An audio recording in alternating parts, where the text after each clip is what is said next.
Star Trek 3 is the forgotten child of the franchise, and it shouldn't be. It's got one of Star Trek's most memorable villains, one of its best space battles, and pushed Kirk and the Klingons to places they'd never gone before. Let me tell you why Star Trek 3 is criminally underrated. I know, Jerry will tell you that The Wrath of Khan is the better picture, but for me, You doofus! Now, no one in the real world will ever tell you Star Trek 3 is better than The Wrath of Khan. It's definitely one of the better installments, but it had to follow the movie that saved the entire franchise. Wrath of Khan was a huge hit. A brilliant story of revenge, friendship, and sacrifice. It revamped the entire look and feel of Star Trek, and it set new standards for spectacle. Star Trek II had what many still consider to be the two best space battles in series history. So it was with lofty expectations that Star Trek III: The Search for Spock entered production. Actor Leonard Nimoy was able to leverage Spock's popularity to get himself the director's gig. I had the good fortune of starting in movies with a cast that knew their characters. So we didn't have to explore to figure out how does this character talk, how does this character walk, what is this character's attitude. That saves you a lot of time. He knew the material inside out, but he also had other advantages that set him up for success. His movie was getting a bigger budget, and he also got to free up a lot of money by reusing costumes, props, and models that were used in Khan. Spock dies, they wrap him up in a towel, and they shoot him out the bowels of the ship in that big sunglasses case. Spock died heroically in the last movie, so this adventure sees Kirk and co risk everything on a mission to reunite Spock with his Katra. Katra? Yeah, your spirit, your being, that part of you that says yes. Spock's essence is trapped in Dr. McCoy's mind. The only cure is to retrieve Spock's body from the Genesis planet, but Starfleet won't let Kirk go. This sets up a really enjoyable caper, where the crew have to steal the Enterprise. Nearly everyone gets something fun to do, as they use their various skills to help with the heist. Well, except Chekhov, but he got screen time in the last movie. We also get to see some fun future fashion as the crew drop the uniforms for civilian clothes. Sulu has an Eastern-inspired vibe, while Kirk ends up looking like a Russian tracksuit guy. I always appreciate when imagination goes into this kind of thing, even if it ends up looking a bit silly. Contrast this to more recent incarnations of Star Trek, where they barely make an effort to make civilian clothes look futuristic at all. So, after a jailbreak, some sabotage, and some Grand Theft Starship, we wind up with a skeleton crew setting sail for Genesis. But little do our heroes know, they're headed for danger. Now, the Klingons were always Star Trek's main antagonist, but they hadn't really featured in the movies yet. They showed up briefly in Star Trek I, only to be obliterated by V'ger, the movie's real threat. They were teased again in number 2, only for it to be revealed as a training simulator. It's not until here in Star Trek 3 that they finally get a starring role, and this is where they really start to reach their final form. In the original series, the Klingons were vaguely oriental-looking, brutal military expansionists, and a blunt allegory for the Soviet Union. That's still what they are, but they've undergone a considerable makeover. Star Trek 1 had already introduced some stuff, like the head ridges. In number 3, this gets fine-tuned. These Klingons are a little less monstrous looking.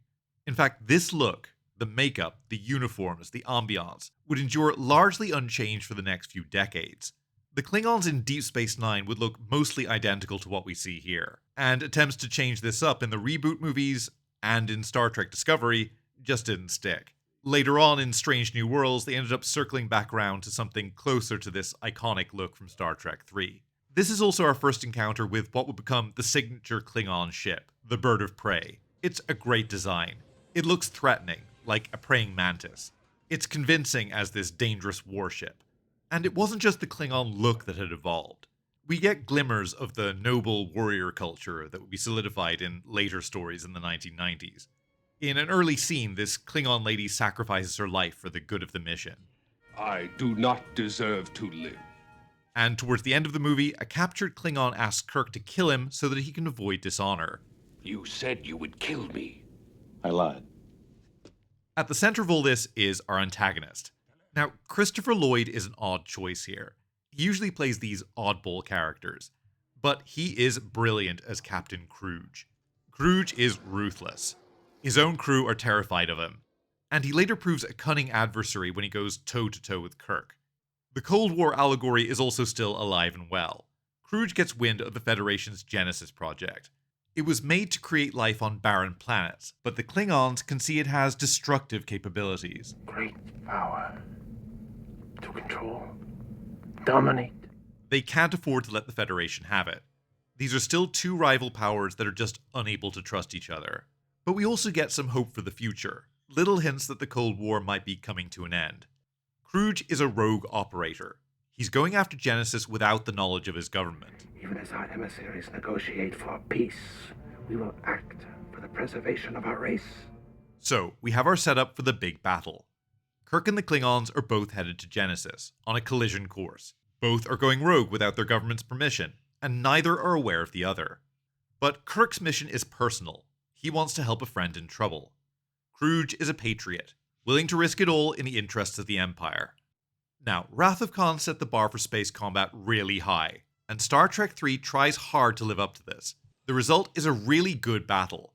It suffers from comparisons to Khan, but it also tries to play with our expectations from the previous movie. We start with an ambush. The Klingons are cloaked and have the element of surprise, and this plays out almost exactly like Wrath of Khan. The Klingons approach, getting ready for the perfect moment to strike. Kirk realizes something strange is going on, but he doesn't quite know what. Is it possible that comm systems failed? Grissom, this is Enterprise calling. Do you read? The tension rises. We're practically begging Kirk to put two and two together. Fire! In Khan, he's too late, and the Enterprise is crippled. But here, he figures it out. There. That distortion, see it? The Enterprise crew realize the Klingon ship is out there, and when it decloaks, they're ready for them. Fire, Mr. Scott. It's a fun twist, and now Kirk has the advantage. Then all of a sudden, the Enterprise's automated systems fail. The automation system's overloaded. I didn't expect to take us into combat, you know. They'd basically been running this giant ship with 5 people this whole time. The Klingons rally and fire on a defenseless Enterprise, crippling the ship. So, despite neatly subverting our expectations, we've strangely ended up exactly where we were in Wrath of Khan, a crippled Enterprise at the mercy of a dangerous foe. Kirk tries to bluff the Klingons, but Kruge sees through the deception. Like Khan, Kruge wants information on Genesis. But here we diverge again as Kruge raises the stakes. The Klingons have 3 hostages down on the planet. Spock, who's been resurrected by the power of the Genesis planet, Saavik, his young Vulcan protege, and David, Kirk's estranged son. Kruge gives the order to kill one of them, and we get a wonderfully excruciating sequence as they tease each one as a potential victim. They end up picking Saavik, but David heroically tackles the Klingon and is killed in the struggle. And then we get Kirk's reaction. He goes to sit and misses the chair, which is a really nice touch. Klingon bastard, you killed my son. He then repeats this line over and over again in different inflections. Klingon bastard, you've killed my son. It's a classic Shatner performance in that it's a bit over the top, but still effectively sells the emotion of the moment. And it's a really crucial moment. Kirk didn't know who this Kruge guy was a few minutes ago, but now he's a mortal enemy. The Klingons were political rivals, but now Kirk has a personal grudge, one that they'd really make good use of in Star Trek VI. But for now, Kirk is in a bad position. His ship is wrecked, and he's about to be boarded. The perfect setting for a classic reversal. Kirk and friends set the Enterprise to self-destruct, and then beam out at the very same instant as the Klingons beam aboard. The Klingons are initially confused. They were expecting a few hundred people to be on board a ship like this. Kruge figures out what's happening, but just a little too late. Get out! Get out of there! Now, over the years, we've seen the Enterprise blown up many, many times. But this was the first time they did it, and it still packs a punch. As our heroes arm the bomb, the performances really sell the enormity of the action. And as they watch their legendary ship go down in flames, Kirk's reaction is perfect. My God, Bones. What have I done? And of course, McCoy has just the right rejoinder, justifying the sacrifice. What you always do, turn death into a fighting chance to live. So, the space battle is over, but the fight continues on the surface. The Genesis planet is unstable and is collapsing around them. Once again, Kirk uses his guile to get Kruge down to the surface. I have the secret of Genesis.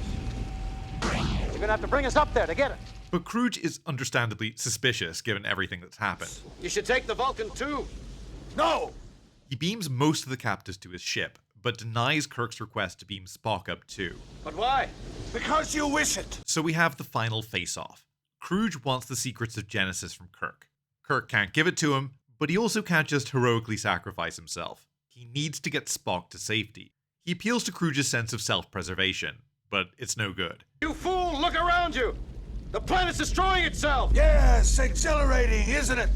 Now, the resolution to this excellent standoff is probably the weakest part of the whole movie. Kruge is knocked down by an extremely convenient earthquake localized directly beneath his feet. He's disarmed and a fistfight ensues. It's kind of enjoyable as a throwback to the style of the old 60s show, but there isn't a lot to it. Kruge establishes himself as stronger and tougher than Kirk. Kirk fights dirty because that's his only path to victory. And then Kruge ends up stumbling off a cliff. Give me your hand! Kirk does the big old hero thing and tries to save him, which is mighty generous considering Kruge had just had his son murdered a few minutes ago. I mean, it kind of works if you assume Kirk needs Kruge's help to get off the planet, but I would have liked him to be at least a little bit conflicted about saving him. In any case, Kruge, being the scorpion he is, tries to take Kirk with him, resulting in one of the biggest missed opportunities for a cool action hero one-liner of all time. I have had enough of you! It's like this was the placeholder line, but they couldn't think of something cool for him to say. What's the matter, Kruge? Not able to cling on? Anyway, Kirk is now in an even bigger pickle. Kruge is dead and the planet is collapsing. How are he and Spock going to escape? Johnny 2! Okay, so what happened here? You'd be forgiven for thinking, oh, I guess Kirk just speaks Klingon, but he just never mentioned it before. The real answer is that a few scenes earlier, he heard Kruge issue the beam-up order and is now imitating what he said. Johnny 2! Now, I'm not usually a fan of over-explaining things to the audience, but this is quite easy to miss on the first viewing. If they'd done a little shot of Kirk paying close attention when Kruge speaks, or if after they escaped he'd explained to Scotty how he tricked the Klingons, something like this would have gone a long way to making this clearer. But despite fumbling it a little in the final movement, Star Trek III is absolutely one of the franchise's better entries. A story about friendship, loss, and resurrection. Along the way we get the heist of the century, a memorable villain, and a great space battle. It does an admirable job playing with the legacy of Star Trek II, while still trying to do its own thing, even if it can't quite escape the shadow of Khan. But what do you think? Is this a top 3 Star Trek movie? Am I too hard on the finale? Am I overrating the battle sequence? Let me know in the comments. That's all for this one. I'll be seeing you.